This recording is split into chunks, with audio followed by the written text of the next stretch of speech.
What's up, guys? Welcome back to the channel. Today, we're talking about a hot new topic that is coming into the local service business sector. Guys are, talking about it on the interwebs and the Facebooks and all of these things called Generative Experience Optimization. It's basically like an AI form of SEO, right? Everybody's kind of wondering how their site's going to rank. Are they still going to get the same amount of traffic? How does this change the ranking of my local service business into the future? Am I still going to be able to make money with Google? I got my boy Chris Lonergan here on the line. Before we jump into kind of explaining what this is, if you're looking to get a contractor website, the best in the game is Footbridge Media. They've been doing this since 2004, long time ago. And I'll put the link in the description, and the number will be scrolling across the bottom of the screen. Give them a call, check it out, see what they have to offer. They are specialists at hand-coded websites specifically for local service business. Those are the only things, the only businesses that they serve is local service businesses like you. Pressure washing, landscaping, HVAC, plumbing, go down the list. If a truck leaves the house or the shop and goes somewhere to service somebody, that is what they specialize in. So again, the link in the description, link in the comments, and mention Lean and Mean to save $600 a year on your Footbridge website. What is up, Chris Lonergan? How you doing, brother? Doing good. How are you doing, Aaron? I'm good, man. So this whole new geo thing, I have my own opinion about what it's going to do or what it's not going to do, at least, for the next year. AI is moving so quickly right now. But tell me a little bit about what is this geo? How is it related to contractors ranking and SEO and the terms that we've used for eons? Is this different? Is it new? Is it real? What is this? So geo is it's a hot button topic right now, like you said, with everything AI, everything online marketing. Geo, obviously, GEO to compare to SEO, search engine optimization. It's talking about how websites and how marketing practices are optimized to work well in the world of AI. So that's if you are using Google and you get those generative AI overviews, or if you're using an LLM, if you're using ChatGPT to try to do searches to get more information. The idea is that there are different steps or separate processes that are best for helping you to show up in those AI-based services compared to traditional search. It's a really hot, if you jump on X, and you'll see a lot of geos and marketing people yell at each other. It's a really hot button because a lot of people say it's very specifically different. I personally am of the idea that while there are a couple very niche specific AI things, a lot of what makes you rank well, perform well in AI-based search ultimately boils down to the same traditional SEO tactics that already make you perform well in Google. So the idea here is we need to identify what things are different and what things maybe you have to double down on, what things you need to tweak and adjust to make sure that you are showing up everywhere that you might show up, with the idea of we're kind of planning for the future when it comes to how local service businesses are going to be more commonly discovered coming down the pipeline when it comes to AI. A lot of how local businesses work right now, still for the most part, is based on traditional Google search. Just by the very nature of how people search for service-based companies when they need somebody. If you need a plumber, you're going to type in plumber or plumber near me in Google or whatever search engine you use. You're not going to be writing longer tail key phrases or having conversations like you do with most traditional AI-based services like ChatGPT or Perplexity or what have you. But the idea here is that there are some specific key things that maybe you should think about in your content, how you're preparing your company to be presented to the world online. There are a couple key differences, things you want to keep in mind while maintaining some really strong traditional SEO practices. Very good. So overall, I'm just going to give my take, and this is a take from a guy who does marketing for a living, but I'm placing my early bet. This is not a late bet. This is not a 5-year bet. This is a 2-year bet that geo is not really going to affect local search for local businesses enough to matter. What do you think? I would join you in that bet. Okay. Because I think that a lot of people, when people are going to ChatGPT or triggering AI mode in Google search, it's because they've got a really long, complicated question. That's when I go to something like that instead of Google. When you need a professional, that's not the kind of search you're doing. Right. If you know that you need your driveway cleaned, you're going to look up driveway washing or pressure washing near me. You're not going to ask a 2-sentence question about the art of driveway cleaning. Right. It's a very different process for how our brain thinks about how to do a search. And there's not enough of that kind of traffic, I think, to justify, like, I need to, invest in thousands of dollars into specifically geo for my local service business. I also think that, and we talked about this earlier before the call, but I think that since Google owns the game, folks, you got to think about this. Google has gotten you, if you have a business, a local service business, Google gave you your email. Okay.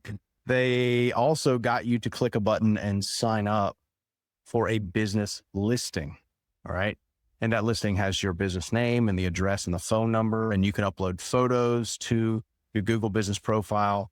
You can do all of these things within their environment, and then they put you can also get reviews to that listing, right? This is all things that you guys know and you participate in every day.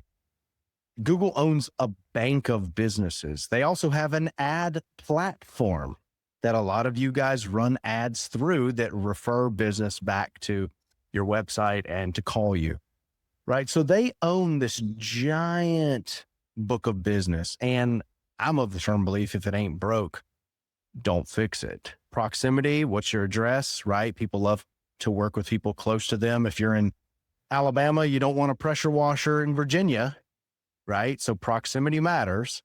Social proof matters. Has this company been in business for a while? Do they have good reviews? That stuff matters.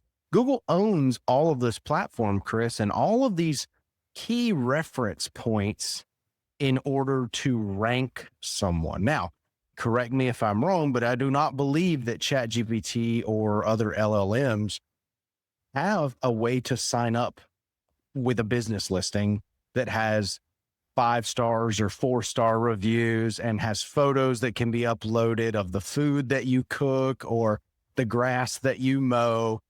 This is why I think the way I think, is because anything that ChatGPT or an LLM is going to pull from to get reference to give you an answer is going to be Google itself. Yeah, They're going to it's got to pull that data from somewhere because they don't own it. That's their model, like you said, is to not build their own core data, is to rely on other outside data that essentially feeds into their brain, into their model. So yeah, they have to understand, especially with something like business reviews, that's something that changes in real time. So even if it did do a huge crawl of all businesses, it can't do a crawl of every pressure washing company, every plumbing business, every HVAC, constantly pulling that information. So it's Right. either going to have outdated information or it's got to pull fresh anyways. And it's got to use available sources like Yelp, like Google, places where they have public reviews that are available. So yeah, even if someone does go to like a ChatGPT and types in pressure washer near me, it's going to basically give you not the same exact format. It's not going to show you star ratings and all that, but it will show you, here are local businesses near you. Right. And it's essentially going to feed you back the same information. It's going to feed you back stuff that you already understand because it's, like you said, it's information coming from other people's pipelines at that point. Right. That's what AI was built on, is pulling, one of their big issues, I think, when they came out with ChatGPT and some of these others was the contest of people were up in arms about pulling info from Reddit.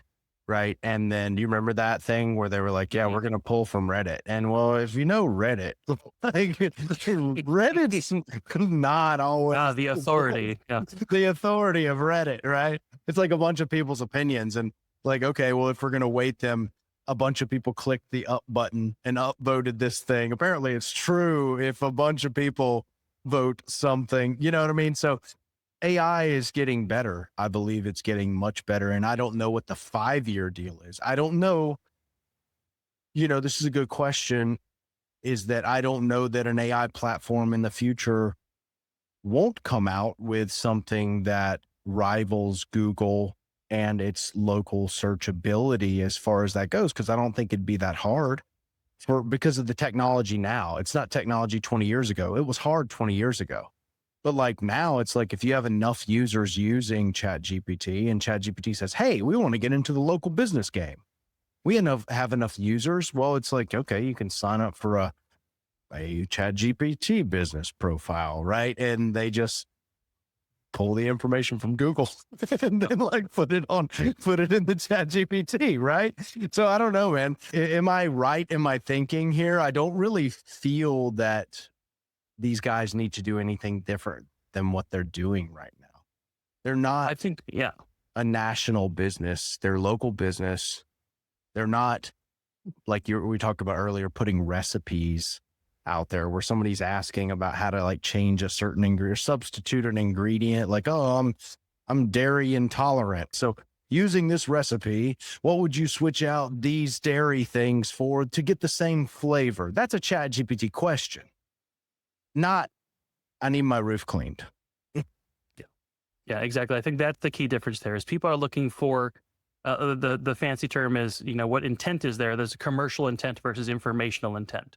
Right. So yeah, when you're looking for an opinion on something, or you're looking for a combination and an amalgamation of factual documentation, you're going to use something like ChatGPT. If I need a service provider, that's a different type of search. That's a different intent of search.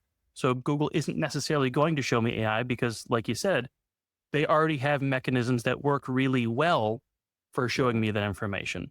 At the end of the day, it's answering all these services, whether it's ChatGPT or Google or Bing or whoever. At the end of the day, they need to give you something that answers your question, your search. And giving you a book of knowledge is not an answer to, I need a plumber. The answer is, here's a list of, cool, you need a plumber? Here's their phone numbers, click to call. That's answering the question. People like them. People like them. Yeah, look, 100 people haven't been swindled by this company. Right. Click here to call. Right. So that's the difference there. Like you said, it's the idea that people doing a search for local service, it's a different vibe altogether than what people are looking for most ChatGPT things. Now, there are some very specific niche things that may impact you. If you had blog posts that ranked really, really well for addressing things like, how can I fix my own drain cleaning problem without calling a plumber?